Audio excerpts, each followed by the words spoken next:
My name is Kensa. The restaurant in Austin, Texas, was buzzing, filled with the proud faces of my mentors and friends. After a decade of work, I was finally a doctor. I tapped the microphone, the small sound echoing, and smiled. I felt my late mother's pride shining down on me.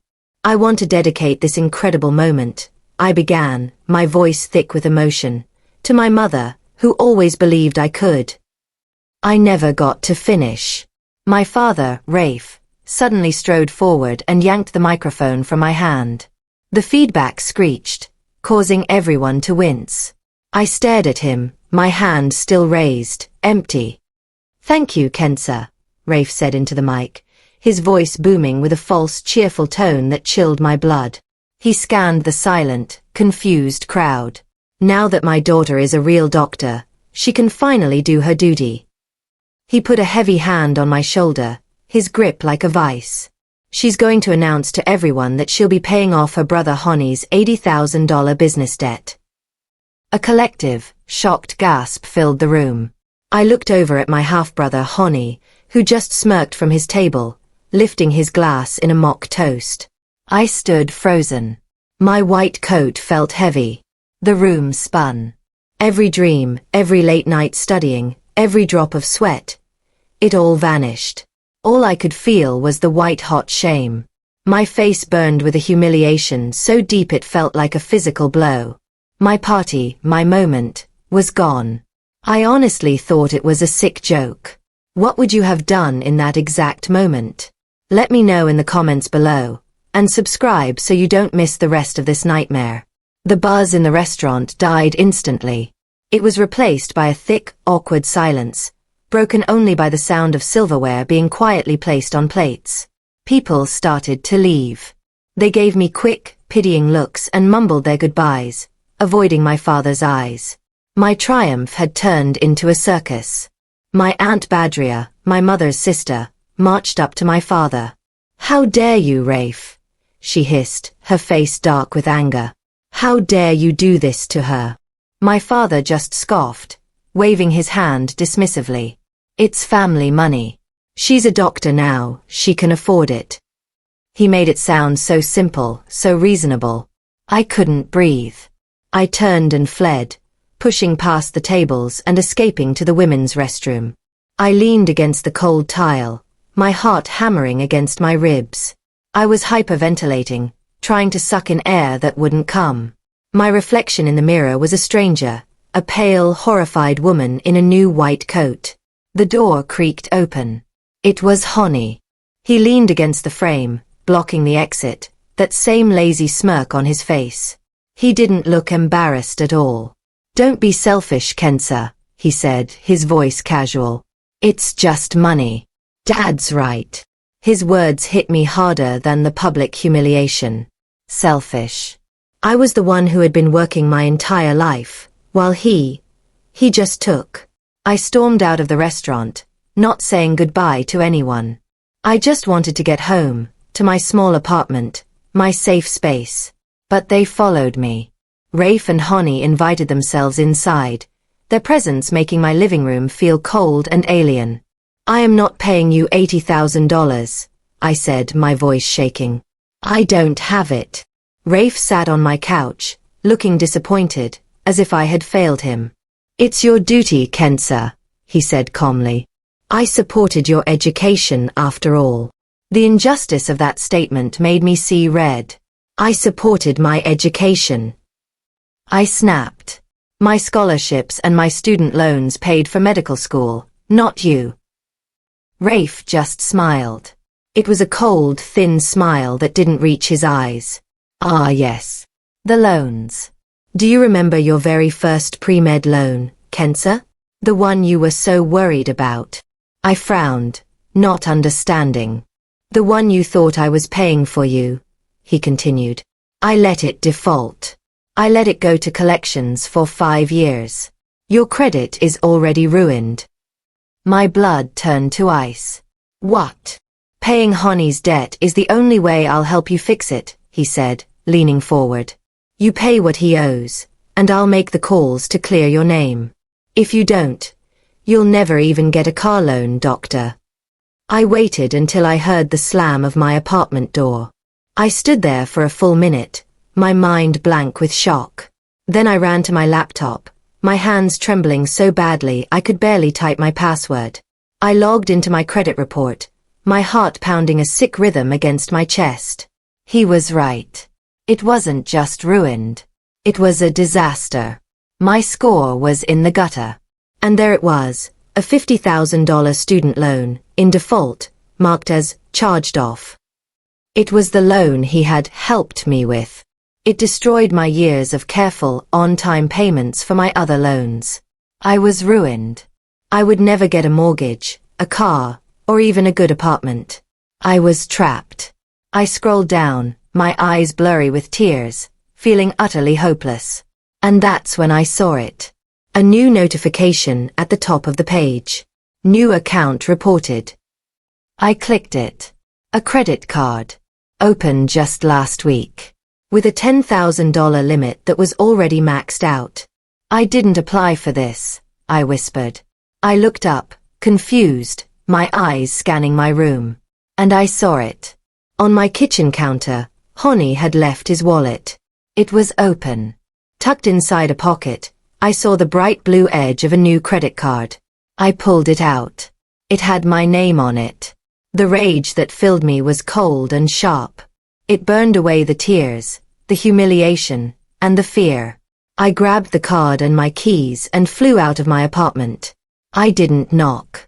I pounded on my father's door, 2 blocks away, until he opened it. Honey was on the couch, watching TV. You did this, I said, my voice low. I threw the credit card at Honey's face. It bounced off his chest and landed on the floor. He just looked at it, then back at me, unfazed. What is this, Kensa? My father asked, annoyed. He committed fraud. I yelled. He opened a credit card in my name. Honey finally spoke, picking up the card. Dad gave it to me, he shrugged. Said it was my prepayment from you. A down payment on the $80,000. I looked at my father. He nodded, as if this was perfectly normal. We're family, Kensa. It's not fraud, he said, his voice laced with that terrible calm logic. Now, call the bank. Authorize the payment for Honey, and we can discuss clearing up that old loan. Something inside me snapped. The years of being the good daughter, the quiet one, the one who never made waves, it all shattered. No, I said. My voice was quiet, but it cut through the room. Rafe looked stunned. I had never said no to him in my life. Get out of my way, I said to him, pushing past him to the door. I looked back at them, my father's shock, Honey's anger. I am not giving you 1 cent. Get out of my life. As I walked away, I heard Honey snarl. You'll regret this. We're just getting started. My first day of residency should have been the best day of my life. I woke up before dawn, my new scrubs feeling crisp and professional. The smell of the hospital, a mix of antiseptic and coffee, felt like hope. This was my future. This was what I had fought for. I was assigned to a supervising doctor, a kind woman who smiled as she started showing me the rounds. I was barely 2 hours into my shift when my pager went off. Dr. Kensa, please report to Human Resources. My stomach twisted. You don't get paged to HR on your first day. Not for anything good. I walked into the sterile office, and the HR director, a woman with a fixed, polite smile, motioned for me to sit down. Dr. Kensa, she said, an anonymous complaint has been filed against you. My heart stopped. A complaint? Yes. It alleges that you may have faked some of your credentials. It also alleges a history of financial instability and, well, fraud. She was reading from a paper, using the exact words from my credit report, the exact situation my father had created. I knew with sickening certainty who had made the call. This is a lie, I whispered. Until we can complete a full investigation, she continued, you are being placed on administrative probation. You will be benched from seeing patients. effective immediately. The dream was over. I was devastated. I left the hospital in a daze, the word probation echoing in my head. They hadn't just ruined my credit, they were trying to destroy my career before it even began. My anger returned, hot and focused. I was done being a victim. I spent the afternoon researching lawyers. I found one named Amin. He was young, sharp, and his online reviews all said the same thing. He was a fighter. I took my last bit of savings and paid his retainer. I sat in his office, telling him everything. The party, the $80,000 demand, the credit card, the defaulted loan. He listened, his expression growing harder and harder. He wasn't just a lawyer. He was angry on my behalf. "This is beyond a family dispute, Kensa," he said. "This is criminal." He promised to start with the defaulted loan. He requested the original, physical documents from the bank, a process that took days. Finally, he called me. "Kensa, are you sitting down?" My heart pounded. "Yes, what is it?" "I'm looking at the original loan application from 10 years ago. The one your father said he co-signed." He paused, and I could hear him take a deep breath. "He didn't co-sign it. Kensa, this isn't your signature. It's a forgery. He signed your name as the primary applicant. You were never just a co-signer. He took out the entire $50,000 loan in your name, and it looks like the money was deposited into an account you don't own." My father wasn't just manipulative. He wasn't just cruel. He was a thief. He had stolen from me. I hung up with Amin and immediately called my Aunt Badria, my voice cracking as I told her what Amin had found. "He stole from me, Auntie," I cried, the full weight of the betrayal crushing me. "He stole my name, my credit, and $50,000. Badria was quiet on the other end of the line for a long time. I could hear her breathing, heavy and sad. "Kensa," she finally said, her voice low. "There's something I never told you. About Honey. About why your father is this desperate." I waited, my stomach clenching. He's in trouble, Kensa. Deep trouble. That $80,000.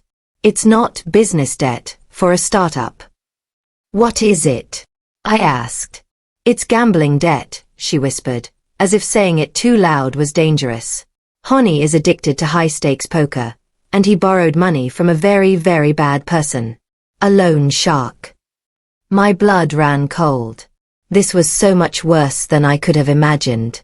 "Your father has been covering for him for years, but this time Honey went too far. The $80,000 is what he owes, and the deadline for him to pay it back. Kensa, the deadline is in 1 week." It wasn't just a demand. It was a threat. My father wasn't just trying to use my new salary. He was trying to save Honey from a violent criminal. And he was willing to sacrifice my entire future to do it. The next day, a small, square package arrived at my apartment. It was a plain brown box with my name written in blocky letters. No return address. I took it inside, my hands shaking. This wasn't from a friend. I cut the tape. Inside, there was no note. Just a stack of photographs. My heart stopped. The first photo was of me, walking out of my apartment building that morning. It was taken from across the street. The next one was of me at a coffee shop, sitting by the window. The one after that was of me walking into Amin's office building. My blood turned to ice. I was being watched. I was being stalked. I dumped the rest of the contents of the box onto my counter.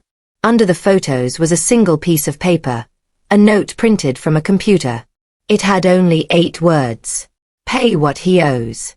We know where you work." This wasn't from Rafe. This wasn't from Honey. This was from them. The loan sharks. The threat was no longer just about my credit or my job. It was about my safety. They knew where I lived. They knew where I worked. And they knew I was the real doctor with the money. My father and brother hadn't just brought their problems to my door. They had painted a target on my back. I felt completely alone at the hospital. Benched from my duties, I was stuck doing paperwork in a back office, my career hanging by a thread. The other residents, hearing the rumors, kept their distance. All except one. Dr. Romy. He was another first-year resident, and he went out of his way to be kind. He brought me coffee. He sat with me at lunch, complaining about the supervisors, making me feel normal. "This HR thing is a nightmare," he said one afternoon, shaking his head. "It's so obvious someone has it out for you. The board is meeting next week. I know one of the doctors on it pretty well. I could, put in a good word for you. Talk about what a good doctor you are." I almost cried with relief. An ally. Someone was finally on my side. "Romy, thank you. I don't know what to say." "Don't worry about it," he said with a warm smile. "We new residents have to stick together." That evening, I was walking to my car in the parking garage. It was late, and I was exhausted. I saw Dr. Romy ahead of me, walking toward his own car. I was about to call out to him when a familiar beat-up car pulled up beside him. The window rolled down. My half-brother, Honey, was in the driver's seat. Dr. Romy leaned in, and I saw him laugh. Honey passed him an envelope. Romy took it, nodded, and Honey sped off. Romy turned and walked away, not seeing me. My heart sank. He wasn't an ally. He was a spy. I ran to my car, locked the doors, and called Amin. I told him everything, my voice furious. "Romy, Honey, the envelope." Amin was silent for a moment. "Good," he finally said. "This is good, Kensa. He's not just a spy. He's their weak link. We can use this." We made a plan. It was risky, but it was all I had. The next day, I found Dr. Romy in the cafeteria. I put on my best performance. I sat down, my eyes red, and started to confess to him. "You're right, Romy," I whispered, making sure no one could hear. "This is all just too much. I can't lose my career. I'm going to pay him." Romy's eyes lit up, but he covered it with a look of sympathy. "Oh, Kensa, are you sure?" "I am," I said, faking a sob. "I'm liquidating some old stocks my mother left me. I'll have the $80,000 in cash. I'm bringing it home tonight. I'm just going to give it to them and make this all go away." "You're doing the right thing," he said, patting my hand. That evening, I went to Aunt Badria's house. But first, I went to my apartment and set up the small hidden camera I'd bought. I aimed it right at my front door and my desk, where I'd left a large empty duffel bag. Amin, meanwhile, called the Austin police. He didn't mention the loan sharks. He just reported a credible tip that his client's home was being targeted for a robbery that night, specifically for a large amount of cash. I sat at Aunt Badria's kitchen table, my phone in my hand, watching the black and white feed from the hidden camera. My heart was pounding so hard I thought it would break through my chest. 4 hours. There was nothing. Just my empty, silent living room. I started to think maybe they didn't believe me. Maybe I'd failed. Then, at 11:30 p.m., I saw movement. The front doorknob jiggled. A credit card slid into the crack, trying to pop the lock. It didn't work. Then, a crowbar. The wood splintered. My front door flew open. Honey and Dr. Romy stumbled in, both wearing dark hoodies and gloves. "Where is it?" Romy whispered, frantic. She said it was on the desk. Honey went straight for the duffel bag, ripping it open. "It's empty," he yelled. "That liar. She set us up. Let's just get out of here," Romy said, panicked. But as they turned to run, my front door was blocked. 2 uniformed police officers stood there, guns drawn. "APD. Hands in the air. Do it now." I watched on my phone as Honey and Romy froze, their hands shooting up. Honey's face was a mask of pure, idiotic shock. Romy looked like he was going to be sick. A detective's voice came through my phone speaker. "We got him, Mr. Amin."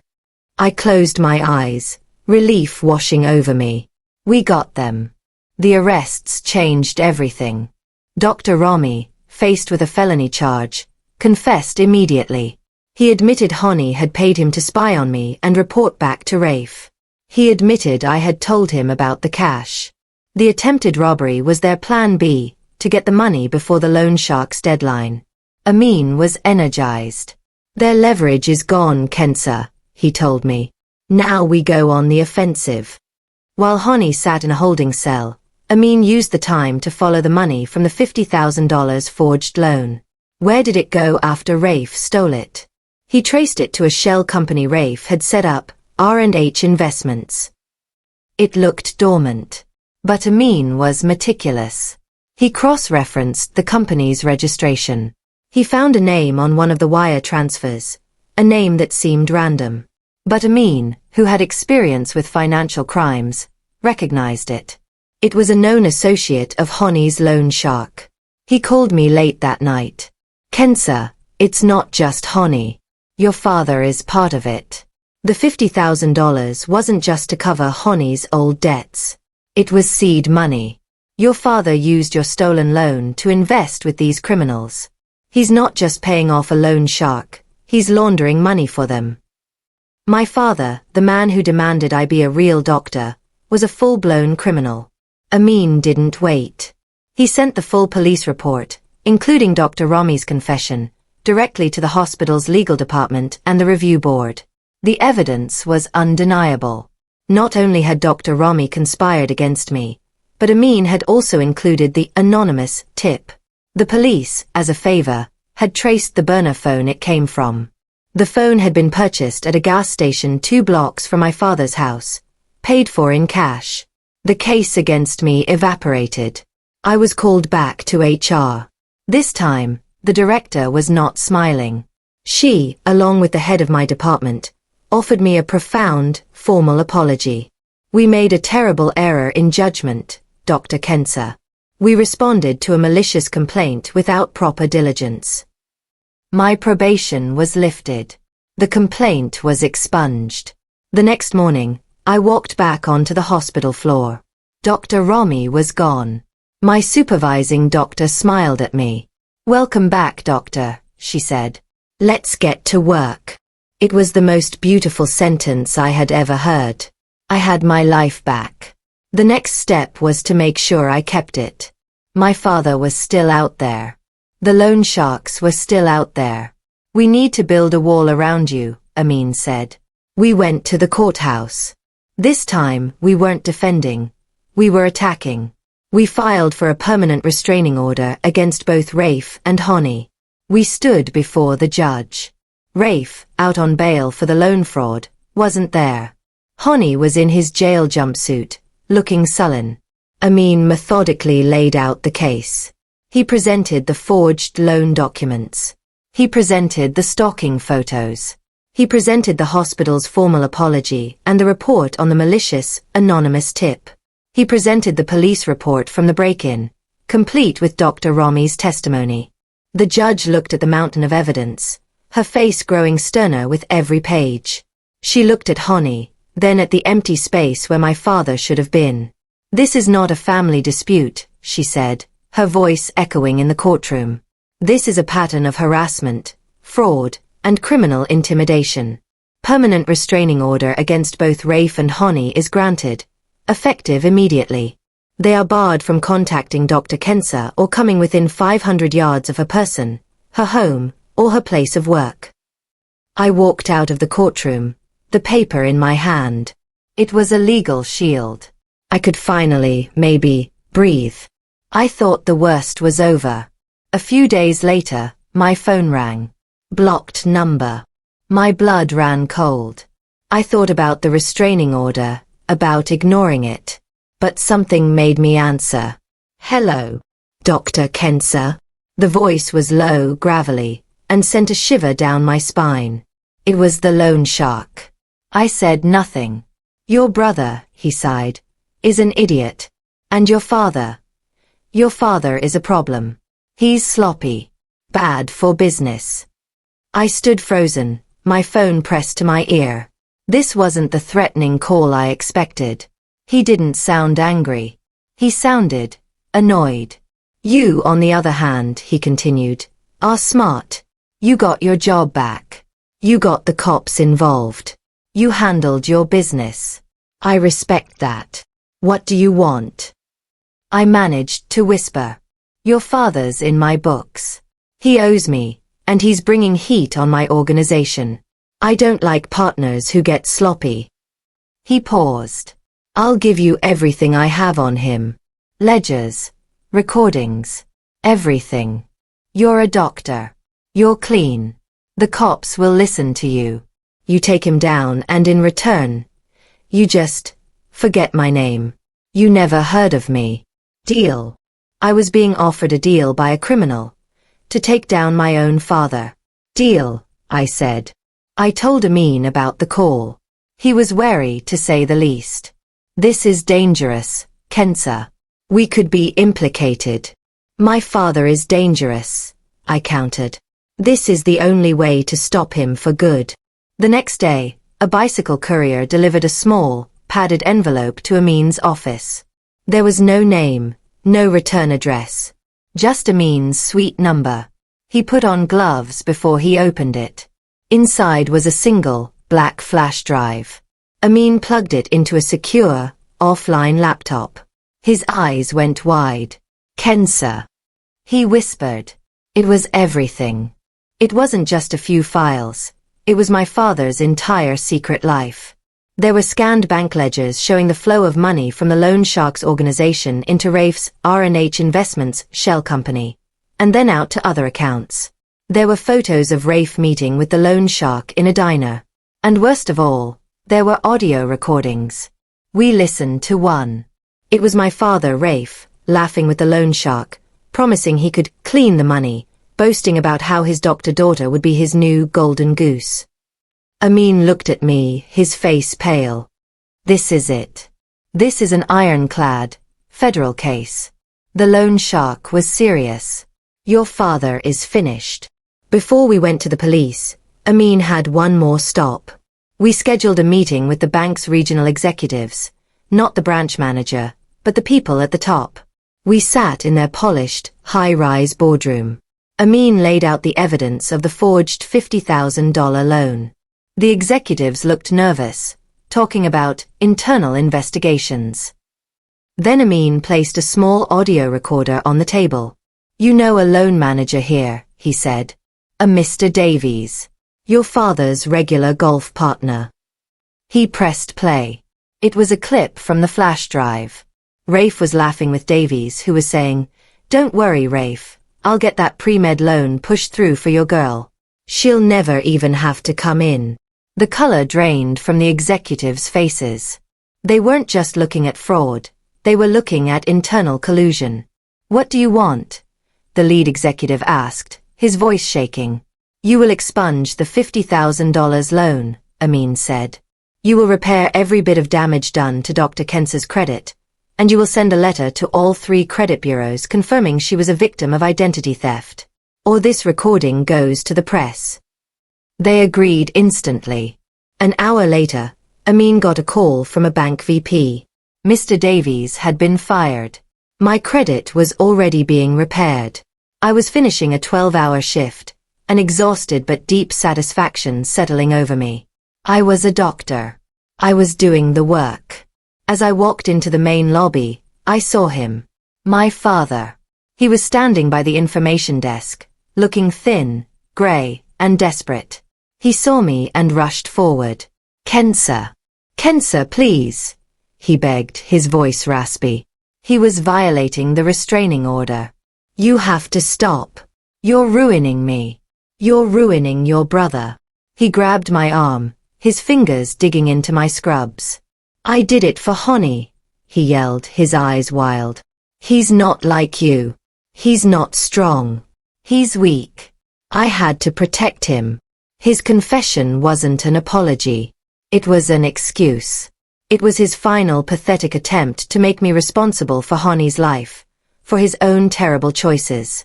I looked at this man, my father, and I felt nothing. No pity. No anger. Just empty.